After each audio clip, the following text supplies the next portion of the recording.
अपर चित्राल के बाद अब लोअर चित्राल के अवाम खसूसन अहलियान एवन में भी सड़कों पे निकल आए।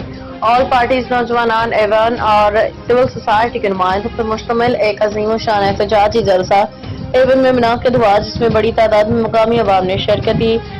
फर्स्ट न्यूज 96 के bureau chief Shabir Ahmad lower Chitral से मुजाहिरीन ने सूबाई मरकजी हुकूमतों NHA के खिलाफ शदीद नारेबाजी करते हुए मुतालबा किया कि चित्राल भर में बिलखुसूस एवन और कैलाश वैलीज के खस्ता हाल सड़कों की फौरी मरम्मत की जाए। मुजाहिरीन ने एवन कैलाश वैलीज रोड को अलामती तौर पर बंद करके हुक्काम वालों को पैगाम दिया कि अब सबर का पैमाना लबरेज हो चुका है। शिरकत का कहना था कि सड़कों की खराब हालत ने मुकामी आबादी को शदीद मुश्किलात में दो चार कर रखा है।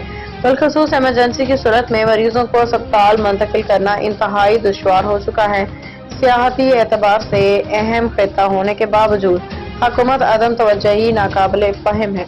जलसे के मुंतजमीन ने वाज़ेह किया कि अगर ईद के बाद भी उनके मुतालबात पे अमल दरामद न हुआ तो वो भरपूर एहतजाजी तहरीक का आगाज करेंगे, जिसमें धरने रोड ब्लॉक शामिल है।